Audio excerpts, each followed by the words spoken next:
zabiibka waa miraha la qalajiyay ee canabka waxaana laga sameeyaa miraha canabka oo loo dhigo ilayska qoraxda waqti cayiman.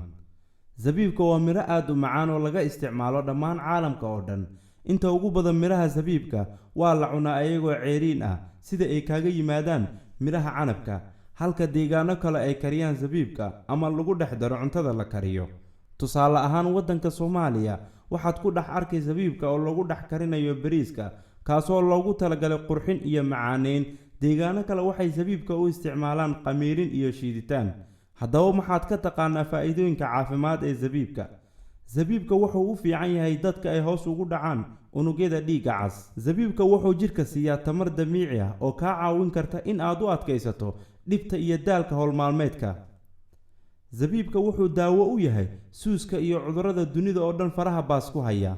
zabiibka wuxuu xoojiyaa wadnaha wuxuuna kor u qaadaa caafimaadkiisa, maadaama ay khubaradu ku sheegeen zabiibka in uu u roon yahay caafimaadka qofka bini'aadanka. haddaba waxaan kula talin lahaa in aad isticmaasho.